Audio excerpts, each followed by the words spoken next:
Bismillahirrahmanirrahim. Assalamualaikum warahmatullahi wabarakatuh.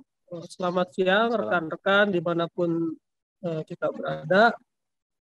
Siang ini kembali kita kembali dalam segmen Jangan Salah Arah, melihat berbagai peristiwa secara jernih agar kita tidak salah arah. Kembali seperti biasa saya ditemani oleh rekan saya, Bro Eko. Selamat siang. Assalamualaikum, Bro Eko. Waalaikumsalam. Apa kabar, Bang? Baik, Bro Eko. Masih tetap semangat ya menjalankan ibadah puasa ya. Harus, masih Bang. Sebentar lagi Lebaran, Bro Eko. Jadi harus semangat. Oke, kita juga menyapa narasumber tetap kita, pakar kebijakan publik, Bang Ahmad Hidayat. Selamat siang, Bang Matur. Assalamualaikum. Selamat siang, Mus. Suara saya terdengar nggak? Terdengar, Bang. Nah. Oh, suara saya, gambar saya nggak bergerak ya di sini ya? Di sini bergerak, Bang. Oh, oke, sip. Ya. Baik. Tetap semangat, Bang ya, berpuasa ya. Tetap semangat, Mus. Tetap semangat, Breko. Lebaran sebentar lagi ya. Iya, Lebaran sebentar lagi. Kalau vaksin boosternya belum selesai, mungkin diundur, Pak. Gitu ya. Oke, hari ini kita akan bahas dua topik ya, seperti biasa. Mungkin Bro Eko bisa mention isu apa yang kita angkat pada siang hari ini? Ya, baik Bang Mus. Ini kita ada topik yang lagi hangat ya. Tapi mungkin topik pertama kita ini tentang pengalihan perizinan tambang ke provinsi ya oleh pemerintah. Nah ini tentunya dari jaringan advokasi tambang menilai ini adalah manuver yang negatif ya. Nah, ya untuk itu mungkin bisa dibedah ya sama Bang Matnur. Gimana Bang melihat regulasi ini Bang? Ya, silakan Bang Matnur. Ya. Terima kasih Bro Eko. Kalau nggak salah tadi flow-nya harusnya Mustafa deh yang menyampaikan ini. Iya. Nggak apa-apa, saya kira aja, Bro Eko. Pertanyaan dari Bro Eko ya mengenai izin tambang yang kemudian digeser kembali ke pemerintah daerah. Jadi sebenarnya ya ini izin pertambangan itu sebenarnya sudah ada di pemerintah daerah sebelum Omnibus Law Cipta Tenaga Kerja. Ya, kemudian undang-undang tersebut kan dianggap inkonstitusional bersyarat oleh MK, diberikan waktu 2 tahun, dan saya kira pemerintah kemudian dalam revisinya ini mengajukan kembali bahwa izin pertambangan itu dikembalikan kepada pemerintah daerah, ya kan?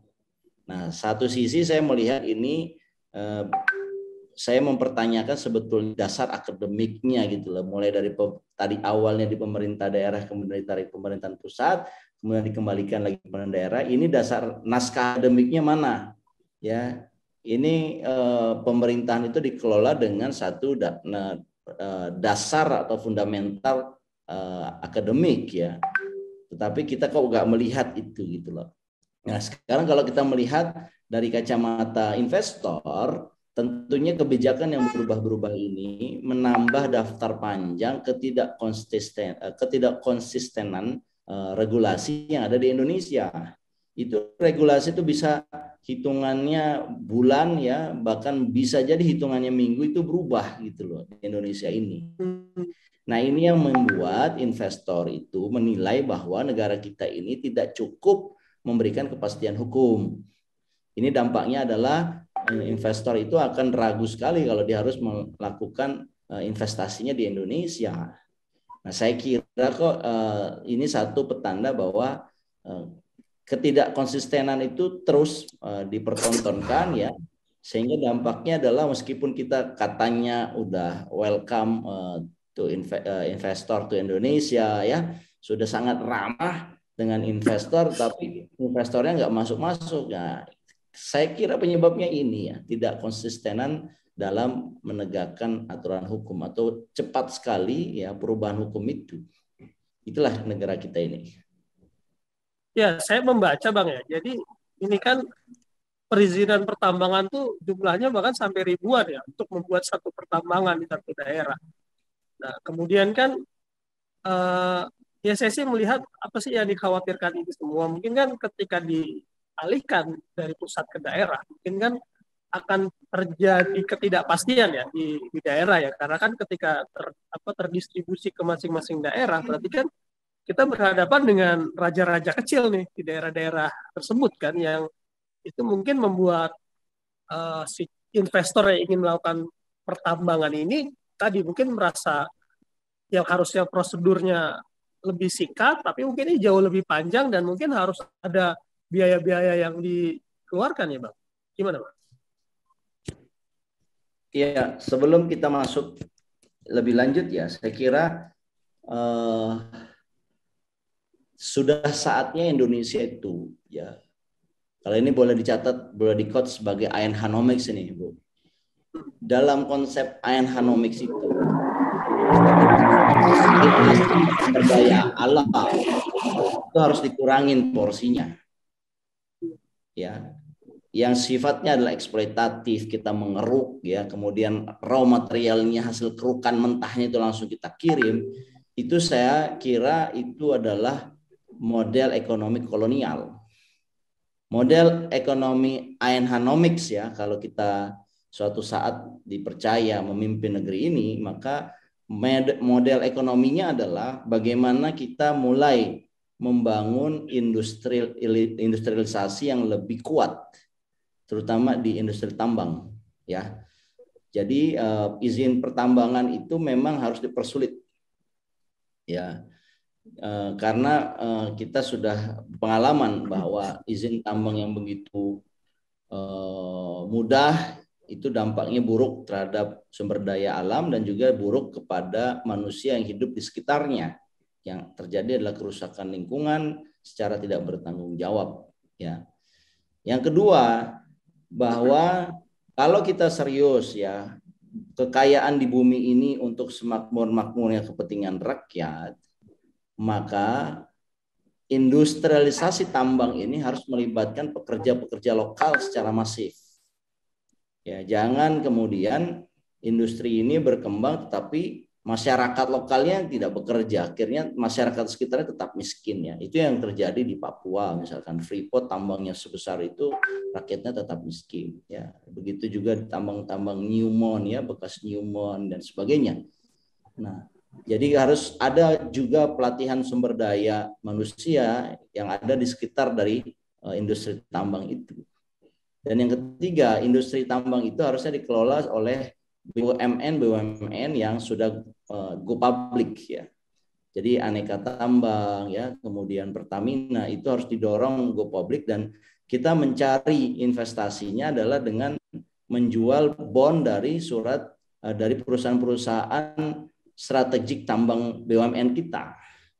Jadi kita tidak lagi membuka izin SUP ya, izin umum pertambangan ya, tidak lagi kepada pihak-pihak swasta ataupun pihak luar ya, sampai kemudian kita bisa memanfaatkan potensi alam kita ini untuk kemakmuran rakyat. Jadi kita akan memperkaya, mengenrich dari BUMN kita. BUMN ini harus listing di New York Exchange Market. Kemudian kita encourage untuk menerima saham sebesar-besarnya dari dunia. Nanti uang itu dikelola untuk membangun industri-industri tambang, dan industri itu melibatkan masyarakat sekitar. Nah, saya kira itu jalan yang terbaik ya. Saya ingin menyampaikan ini di awal, biar kita itu jangan pikirnya ini kayak tari poco-poco gitu loh. Maju mundur tapi jalan di tempat, narinya di tempat aja, nggak maju-maju gitu loh. Kemarin kita sudah alihkan ke pemerintah pusat, sekarang dialihkan ke pemerintah daerah, besok ke pusat lagi. Ini kan kita poco-poco aja. Kesannya kita tidak punya arah buat industri pertambangan kita. Nah, kalau kita sudah punya arah begitu ya, saya kira buat apa kita sibuk izin pusat, izin, kita udah punya BUMN gitu loh. Dan kenapa kemudian kita seolah-olah izin-izin kan berarti ingin membuka IUP baru, izin untuk pertambangan baru gitu loh.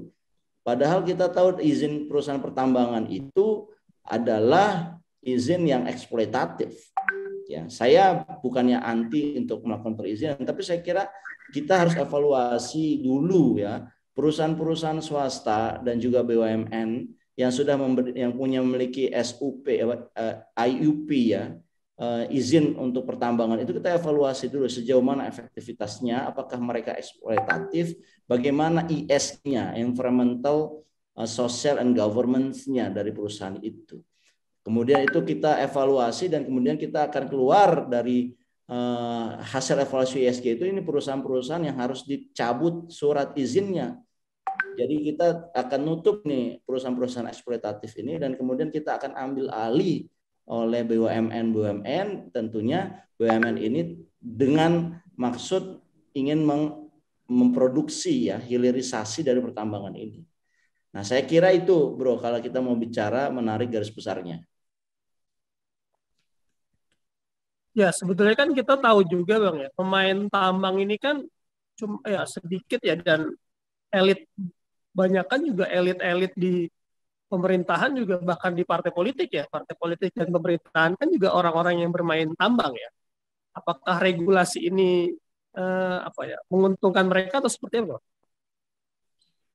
Ya, saya kira pertama izin ke pusat, izin ke daerah itu ya harus ada landasan akademiknya.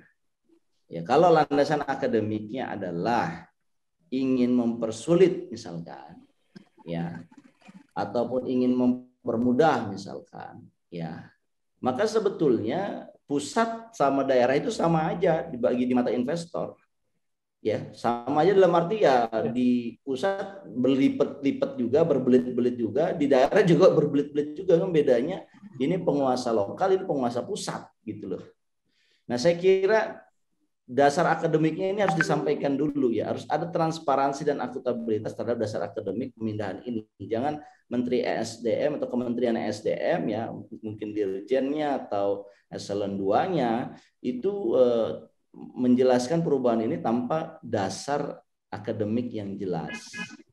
Ya, saya kira saya di kesempatan ini menuntut dasar akademiknya itu apa dipindah-pindahkan seperti itu. Apakah kita ingin mempermudah atau kita ingin mempercepat?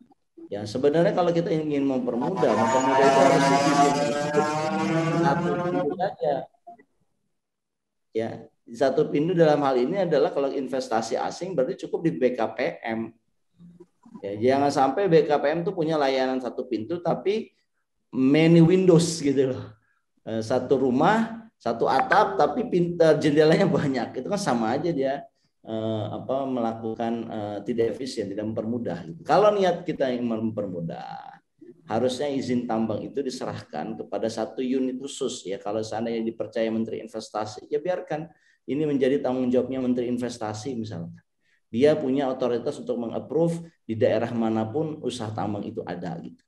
Kalau ini ingin mempermudah, tapi kalau ingin istilahnya nggak jelas gitu ingin apa, hanya ingin untuk melempar ya potensi adanya rent seekers dari pemerintah pusat ke pemerintah daerah, ya saya kira malah kita akan menambah beban buat pemerintah daerah ya, karena pemerintah daerah ini nanti pejabatnya nggak fokus kerja, dia fokusnya adalah mencari rente saja dari izin-izin tambang gitu. Dan ini akan kita saksikan pemerintahan daerah yang koruptif, manipulatif, ya dan merusak lingkungan. Nah, saya kira ada potensi ke arah sana ya kalau seandainya izin pertambangan ini diserahkan kembali kepada pemerintah daerah. Pemerintah daerah itu punya potensi perilaku koruptif sebagaimana saya sampaikan juga pemerintah pusat juga punya gitu loh.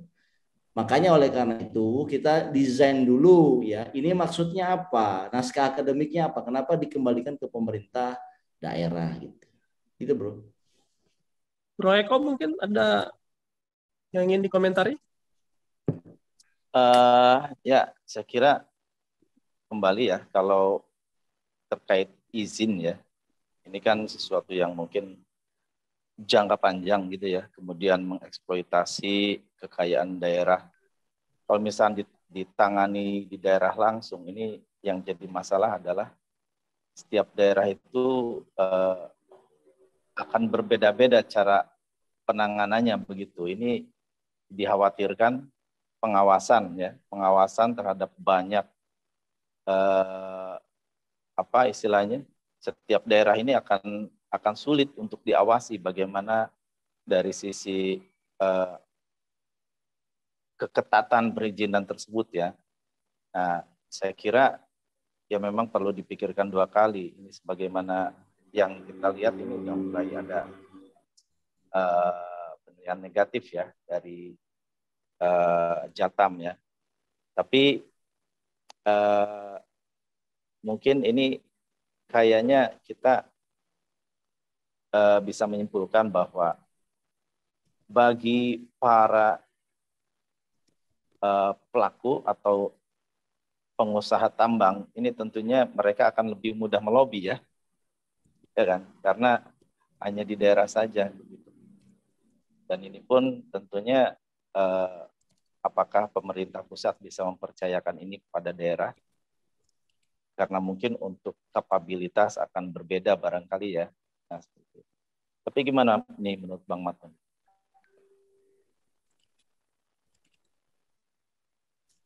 Bisa diulang Bro Eko? Tadi agak putus-putus Bro Eko. Halo. Ya, ini terkait dengan setiap perizinan yang dikeluarkan yang di daerah kan ini dialihkan ke daerah ya untuk perizinan tambang ini. Saya kira kalau misalkan terjadi seperti itu, pelayanan terhadap izin ini tiap daerah akan berbeda dan ini dikhawatirkan terjadi lobby-lobby yang tidak terlihat gitu ya oleh pusat begitu. Dan ini mungkin pengawasan dari pusat akan lebih sulit kalau misalkan ditangani oleh pusat langsung, kan mungkin dalam men-tracing hal-hal yang persoalan-persoalannya itu lebih mudah gitu. Tapi gimana menurut Bang Matur nih pemikiran seperti itu?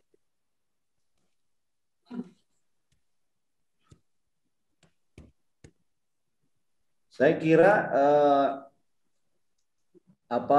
kalau niatnya adalah mempermudah, memindahkan izin dari pusat ke daerah itu akan jauh lebih sulit. Jadi maksud mempermudah itu malah nggak sampai kalau menurut saya ya. Jadi kalau niatnya adalah mempermudah investor berinvestasi di dunia tambang, harusnya ini terpusat saja. Saya juga tidak mengatakan di pemerintah pusat dalam hal ini adalah di kementerian ya, bisa melalui satu badan khusus gitu loh. Badan yang menangani khusus adalah pertambangan, sehingga benar-benar izinnya ini akan menjadi mudah sekali. Ya.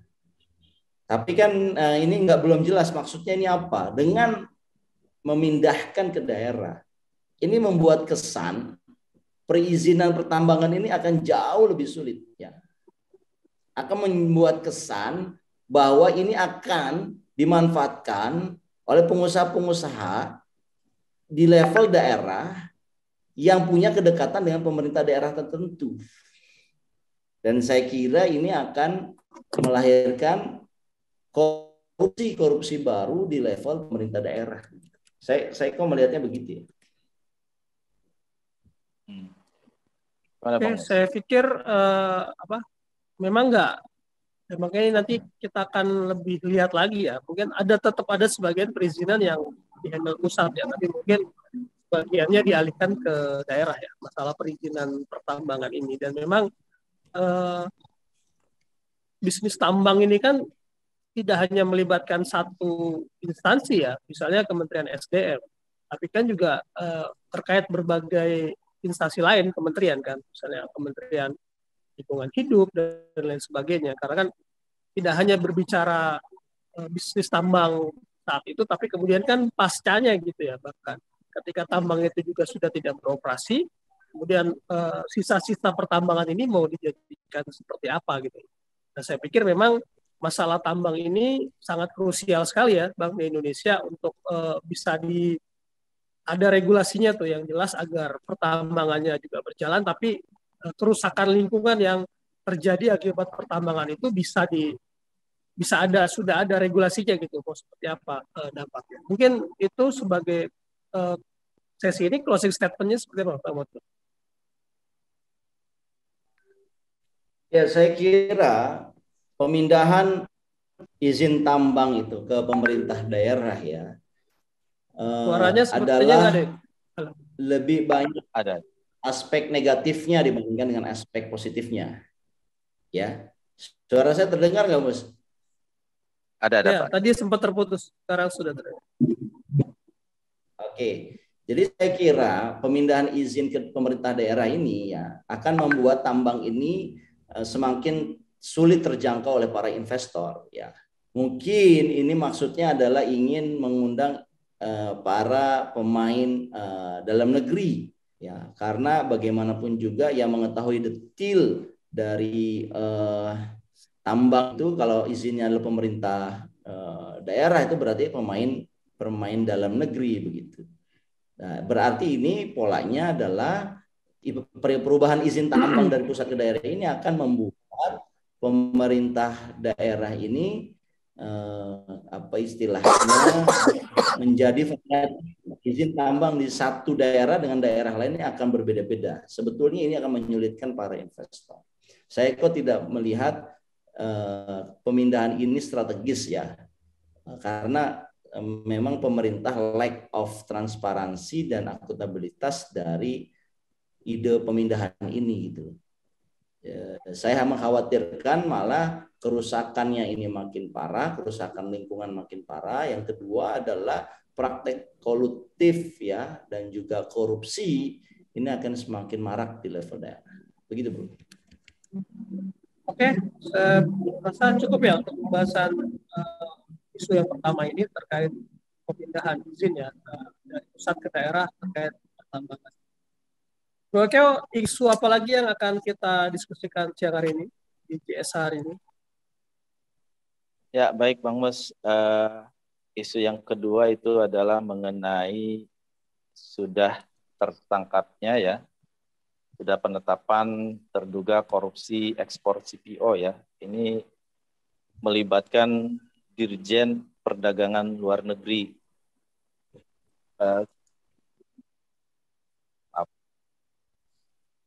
Dan ini melibatkan juga 3 perusahaan ya, 4 perusahaan pengolahan minyak CPO. Nah ini tentunya patut diapresiasi. Tapi bagaimana nih Bang Matnur melihat ini? Karena mungkin ini yang kita lihat bahwa terduga-terduganya ini orang per orang ya, yang mempunyai jabatan-jabatan tertentu di perusahaannya dan juga di pemerintahan. Bro Tapi bagaimana Eko, dengan ditampilin dulu videonya Bro Eko. Oh iya. Oke. Ilham ditampilkan. Jadi ini melibatkan personil-personil di perusahaan dan di pemerintahan. Nah ini masalahnya bagaimana dengan perusahaan itu sendiri? Kenapa tidak terlibat ya? Begitu. Dan pandangan Bang Matnur gimana? Silakan diperlihatkan, Ilham.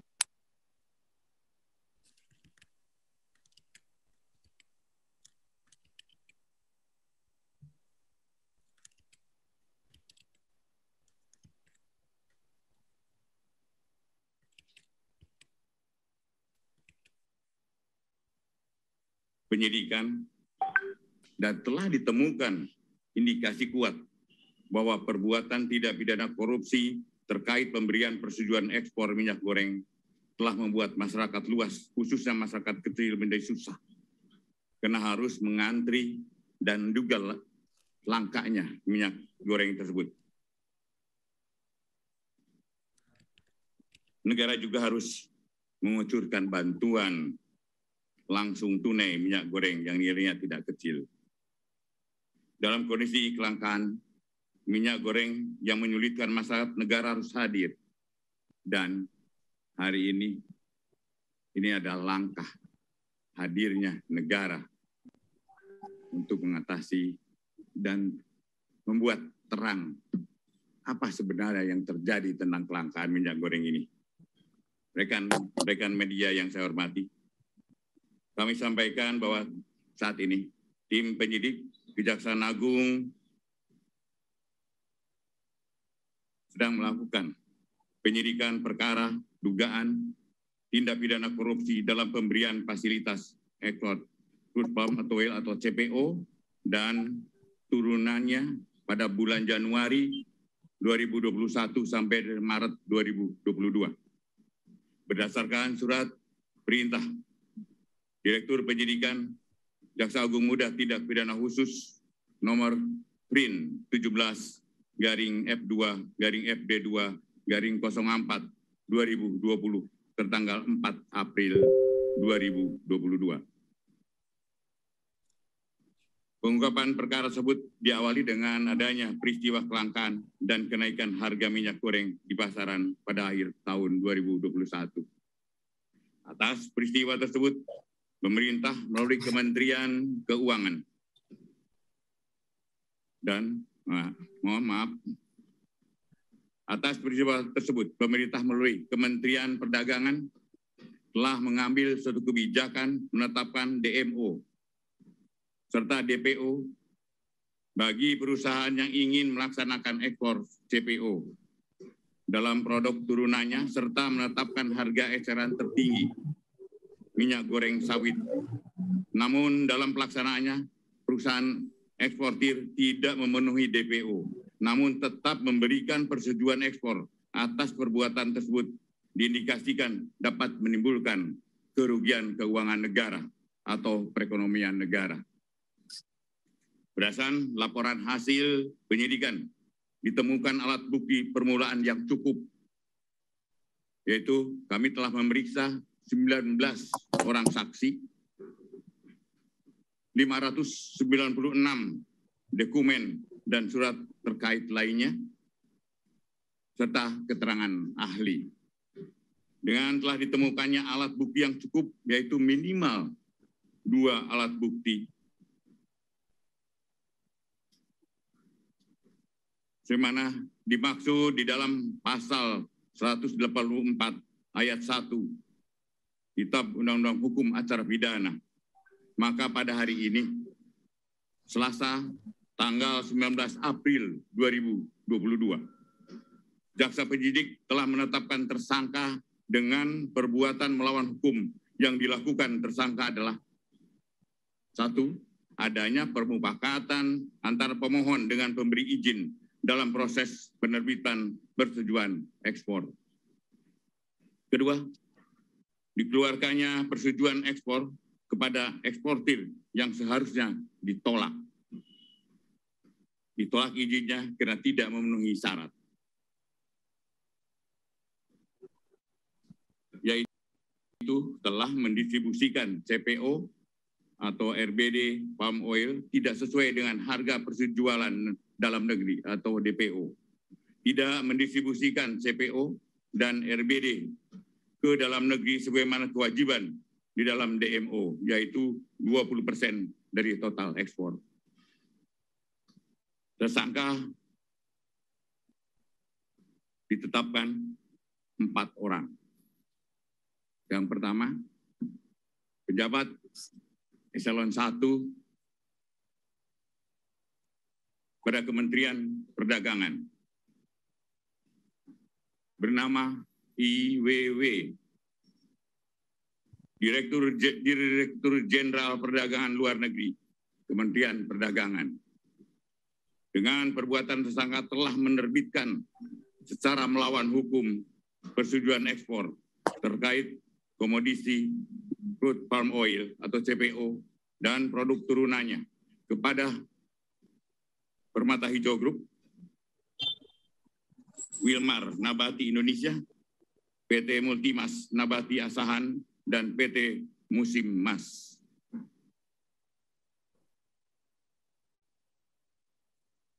Ya, saya kira menarik ya apa yang disampaikan oleh Kejaksaan Agung ya. Pak Jaksa Agung ini kita harus apresiasi ya Bro Eko, ya Bro Mustafa, karena ini bertindak sangat cepat ya, bertindak sesuai dengan kebutuhan masyarakat dan kita membutuhkan pola-pola kerja seperti ini gitu.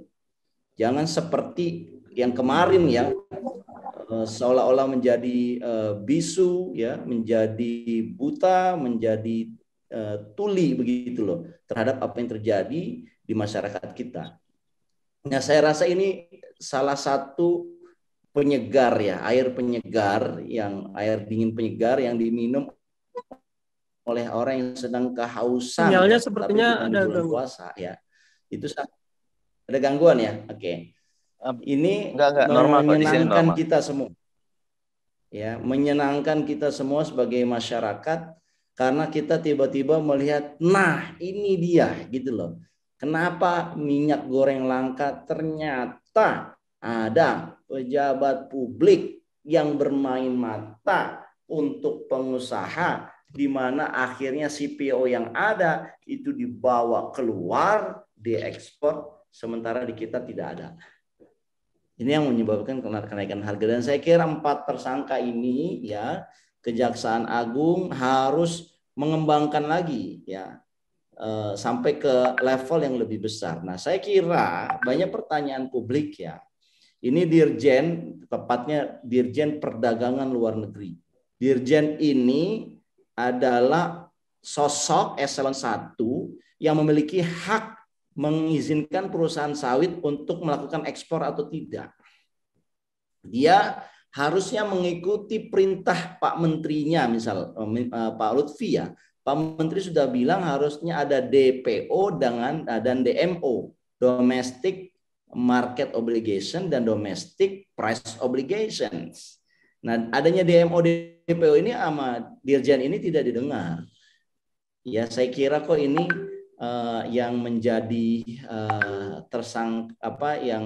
bisa jadi Pak Menteri Perdagangan itu tahu ya, tapi memang ini tidak semudah apa yang dibayangkan, karena minyak sawit ya dan minyak goreng ini ada mafianya.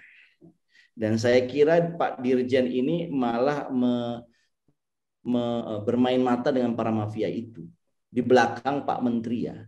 Jadi saya ingin juga mengatakan bahwa Pak Menteri ini orang yang juga saya kira berjasa dalam menguak adanya permainan-permainan di level policy makers ya, setidaknya di eselon 1 ya, terkait dengan minyak goreng ini. Hanya saja Pak Menteri ini orangnya terlalu sopan ya. Kalau saya menterinya ya, melihat anak buah saya melakukan penyimpangan demikian, langsung saya pecat tanpa hormat ya. Tapi Pak Menteri Perdagangan ini terlalu sopan, malah membiarkan ya memukulnya itu menggunakan tangan Kejaksaan Agung gitu loh. Nah, ini kok saya satu sisi ya mengapresiasi, tapi sisi yang lain saya malah mempertanyakan. Jadi Menteri Perdagangan ini sebenarnya dia ini berani atau tidak sih? Kalau dia memang sesuai dengan perkataannya, dan saya kira ini terbukti perkataannya, meskipun ini bukan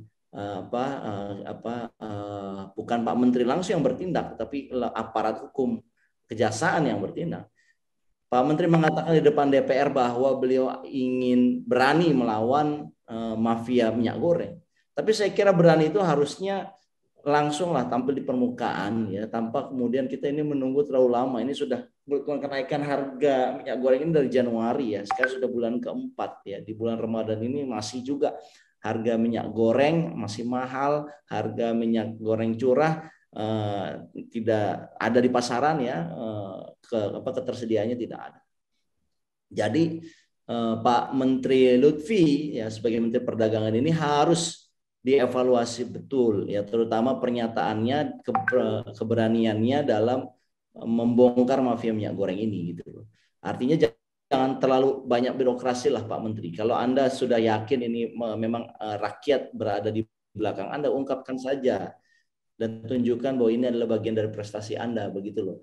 Jadi kan ini Pak Menteri ini kayak agak takut-takut gitu loh untuk memecat atau menegur dirjennya sendiri gitu. Nah ini Bang, kan ini yang di mention itu sebagai terduga itu personil-personilnya saja. Ada General Affairs PT Musimas, kemudian Komisaris PT Wilmar Nabati Indonesia, kemudian Senior Manager Corporate Affairs Permata Hijau Group, dan yang lainnya. Nah ini apakah perusahaan itu tidak terlibat, Bang? Tidak bisa diangkat menjadi secara corporate gitu. Ya tentunya kalau bukti ya setelah pengembangan ini ternyata pemain atau perusahaan yang melakukan penyimpangan ini tidak banyak begitu ya, tidak sedikit tapi banyak. Ini perusahaan ini bisa diancam dengan dicabut izin ekspornya, bahkan dicabut izin berusahanya. Jadi kalau satu perusahaan dan melakukan tindakan korupsi seperti ini ya, saya kira harus dikenakan hukum seberat-beratnya agar perusahaan-perusahaan lain itu tidak bermain-main juga ya, memberikan efek jera ya. Saya kira hukuman paling tinggi bagi perusahaan yang bermain-main seperti ini kalau seandainya ada tersangkut perusahaan-perusahaan besar ya, izin perusahaannya dicabut ya, bukan hanya izin ekspor, Bro Eko, tapi izin perusahaan itu dicabut ya, karena dia telah jelas-jelas melakukan tindakan korupsi yang menjadi musuh rakyat dan menyengsarakan masyarakat kita sekarang ini. Ya, dan tentunya pengumuman ini mengkonfirmasi bahwa memang benar ada mafia ya di belakang kisruh minyak goreng ini ya. Dan ya ketegasan itu sayang ya, sudah terlambat karena sudah terjadi chaos di masyarakat, tapi secara penanganan berarti kita apresiasi bahwa pemerintah mendengar apa yang menjadi tuntutan masyarakat, dan tentunya itu juga yang telah disuarakan oleh mahasiswa kemarin ya. Dan ya semoga ini benar-benar bisa mengembang kepada orang-orang yang memang terlibat ya secara keseluruhan. Tapi ini Bang, ini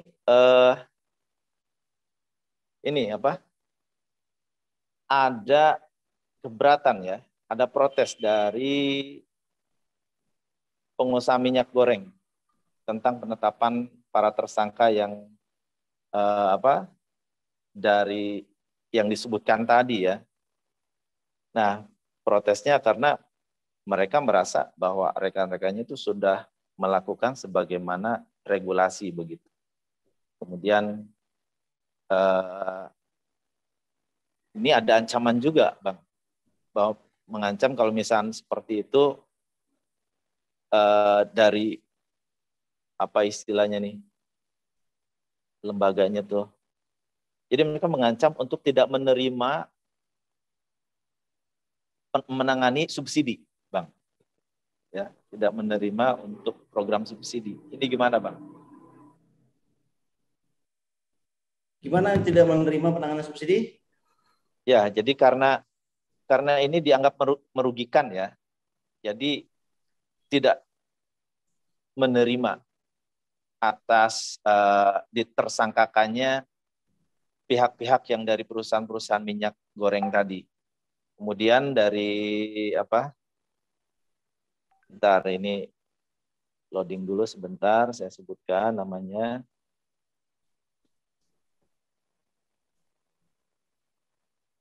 Dari ini Direktur Eksekutif Gabungan Industri Minyak Nabati Indonesia, GIMNI ya.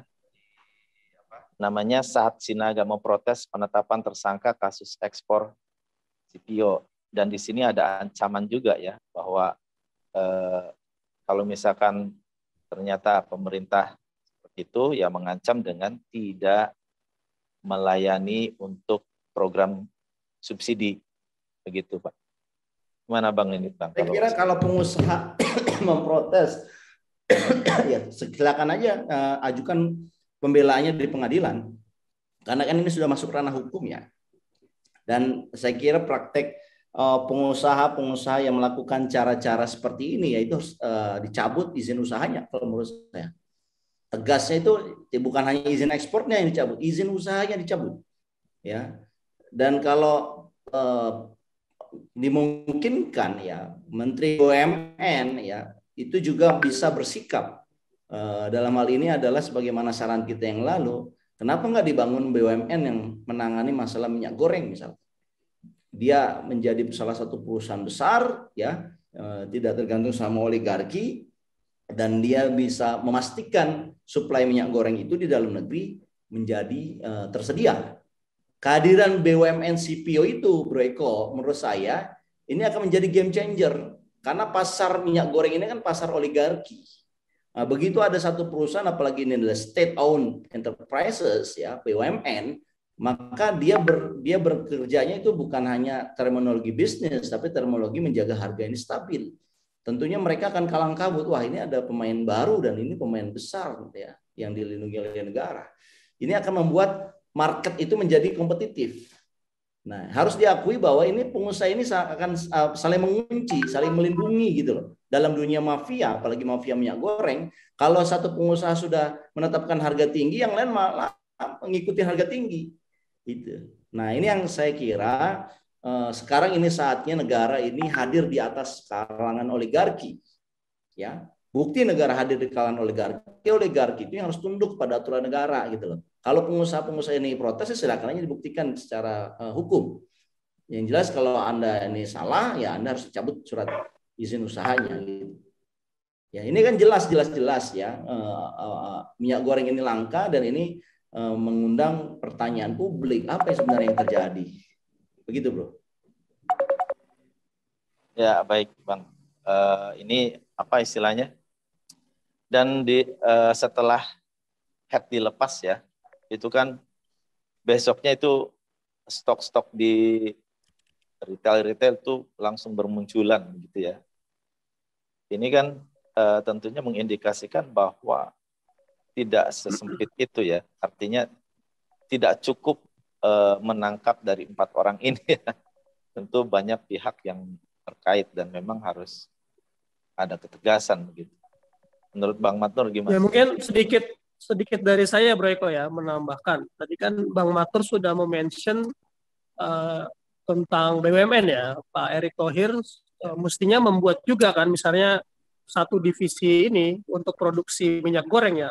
Jadi namanya misalnya Pertagor atau apalah gitu kan. Pertamina minyak goreng misalnya. Pertamigor misalnya kan. Nah, tapi kan sebetulnya inisiatif ini kemarin sudah sempat disampaikan juga oleh Gubernur Jakarta ya, Pak Anies Baswedan, yang punya inisiatif untuk membangun sebuah pabrik minyak goreng gitu. Nah, cuman kan saya memang melihat ini pemerintah ini prioritasnya gimana sih gitu kan? Ngapain uang banyak-banyak buat itu yang sering kita bahas lagi kan? Kereta cepat Jakarta-Bandung. Misalnya bikin bandara-bandara yang terbukti juga akhirnya sepi, gitu kan Bang?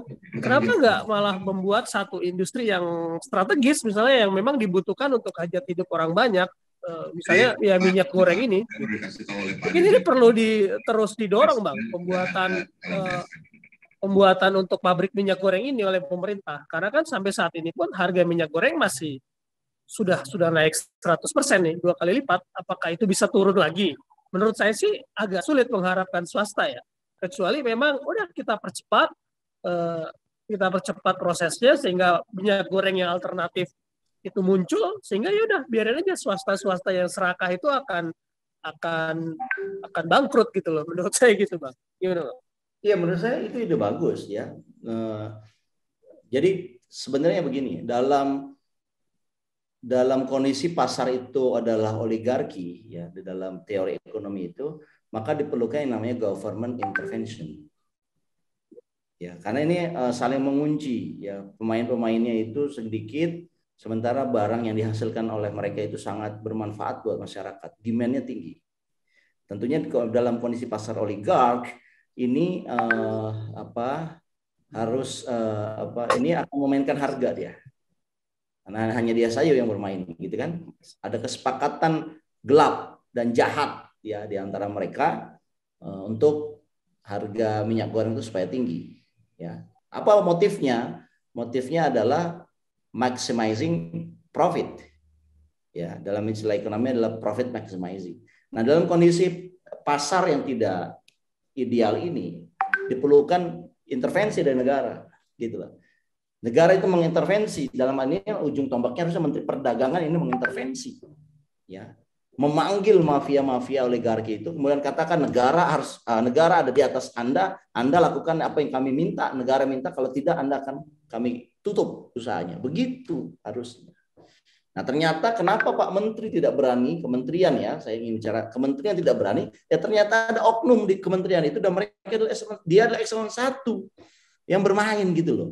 Nah, saya kira saya tidak percaya kalau itu sendirian ya. Ini harus dibongkar. Ya, siapa tahu ada eselon 1 yang lain, tetapi dari kejadian ini menunjukkan bahwa ya Pak Menteri ini ya harus juga ikut bertanggung jawab. Ya, dia harusnya bertindak cepat.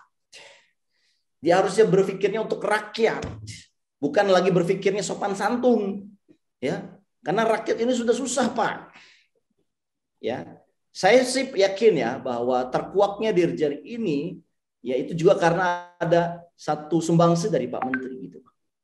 Ya, mungkin ada informasi yang diberikan oleh Pak Menteri, mungkin Pak Menteri tahu lebih awal gitu, kemudian disampaikan ke Kejaksaan Agung, mungkin ya. Itu kita apresiasi.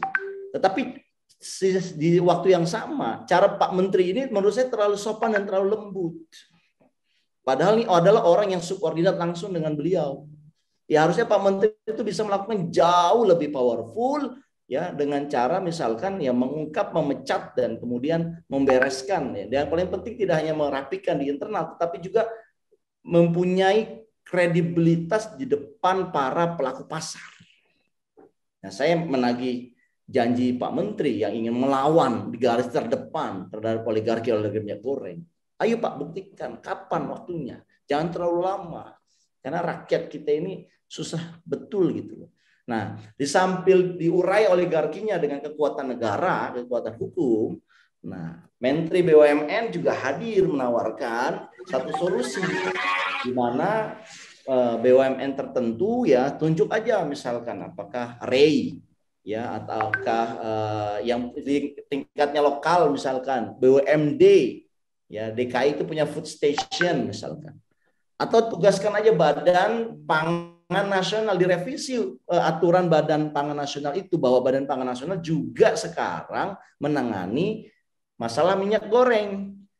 Kalau aturan itu sudah dirubah, Badan Pangan itu akan bertindak cepat dan dia akan melakukan stok, ya, memastikan bahwa suplai ini tersedia. Nah, ini kan yang disebut dengan government intervention dalam kebijakan publik.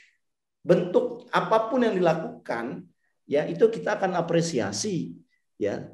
Publik akan apresiasi, berarti negara sudah bekerja dengan baik gitu loh. Nah, sekarang kalau tidak dilakukan itu, hanya dilakukan hanya mengungkapkan hukumnya saja, sementara pemain oligarki yang tetap mereka yang sama, ini harga minyak goreng tidak akan pernah turun, Mus.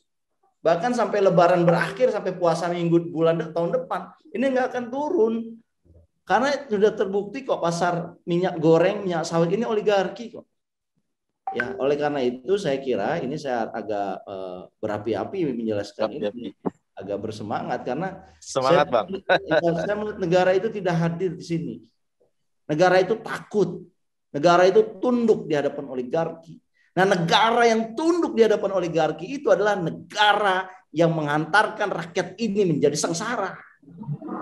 Karena mereka bukan bergerak kepada rakyat, bukan untuk mensejahterakan rakyat, tapi mereka untuk mensejahterakan kaum oligarki. Dan itu menurut saya adalah tindakan melanggar konstitusi. Betul Bang, saya setuju. Cukup mengkhianati negara gitu ya. Nah, karena kedaulatan ini menjadi bukan lagi di tangan rakyat karena negara mengikuti apa maunya oligarki gitu ya. Nah, ya tentu ini jangan sampai terjadi untuk sektor-sektor lainnya juga gitu. Karena kalau demikian maka negara sudah tidak punya kewibawaan, sudah tidak akan terpuruk terus. Nah, saya kira ide untuk membangun BUMN minyak goreng ini tentunya dari dulu juga harusnya sudah terpikirkan ya, baik oleh pemerintahan sebelumnya juga. Tapi kenapa tidak ada gitu, Bang? Ini yang menjadi pertanyaan. Apakah begitu kuatkah pengaruh oligarki ini sehingga pemerintah tidak mau mengganggu begitu dengan membuat BUMN? Menurut saya sih jauh lebih penting tuh membangun BUMN minyak goreng daripada melanjutkan IKN sebetulnya. Exactly. Jadi saya kira ini ya kita mengapresiasi apa yang dilakukan oleh Kejaksaan Agung dengan berbagai juga peranan dari civil society ya. Saya kira Pak Bunyamin dari Maki juga berjasa untuk itu karena datanya itu beliau lengkap dan sudah serahkan kepada Jaksa Agung, dan saya kira ini adalah satu tindakan yang baik. Saya ingin menegaskan bahwa ternyata masih banyak pemimpin-pemimpin negeri ini yang masih nurani, ya, yang kemudian bekerja sama kolaborasi dengan civil society, terungkaplah kasus minyak goreng ini. Dan saya kira ini kasus besar, ya, kasus besar ini harus dibongkar, dan saya kira ini waktunya adalah orang-orang yang punya nurani ini untuk tampil ke permukaan, ya, kemudian orang-orang yang berlindung, ya, di bawah oligarki yang merasa aman, ya, dengan dia punya patron oligarki, ini harus segera diurai. Ya, kalau ini berhasil, Pak, ini akan menjadi satu situasi akan berubah. Kepercayaan publik kepada institusi hukum akan hadir. Ya, pemerintah juga akan dipercaya. Tetapi kalau negara bermain-main sama oligarki, ya, negara takut, ya, di hadapan oligarki, maka nanti rakyat akan bergerak, dan ini akan membahayakan stabilitas ekonomi, sosial, dan politik Indonesia. Begitu, Bro. Bang, pertanyaan saya nih, Bang. Ini kenapa yang lebih cepat Kejaksaan Agung ya daripada KPK ini? Mestinya kan ini KPK dulu kita kenal lebih gesit, lebih sigap melihat satu permasalahan dan dia bisa bisa melakukan tindakan. Tapi ini Kejaksaan Agung sepertinya yang mengambil posisi yang lebih cepat. Ya, saya kira kita berpositif, ya, bahwa KPK itu banyak juga orang baik, ya, tapi mungkin orang baiknya kalah cepat, ya, dibandingkan dengan Kejaksaan Agung, ya. Kejaksaan Agungnya yang saya kira yang memimpin ini adalah orang-orang yang masih punya nurani, dan dia ingin melawan oligarki juga, tetapi berdasarkan satu bukti-bukti hukum. Dan saat ini berarti Kejaksaan Agung sudah punya bukti hukumnya, makanya berani untuk mengungkapkan siapa tersangkanya, gitu, ya. 1 orang pejabat publik dan 3 orang pengusaha, ya. Ini harus bisa dikembangkan lagi, bahkan kalau bisa ini terus, ya, tidak hanya di level Kejaksaan Agung, ini juga seluruh kementerian, seluruh aparat penegak hukum, termasuk polisi dan KPK, itu juga harus mengawasinya secara melekat, gitu loh.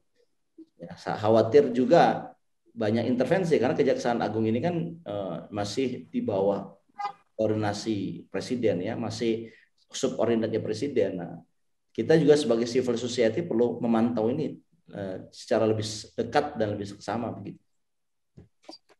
Oke. Ya, semoga kedepannya pemerintah lebih responsif, ya.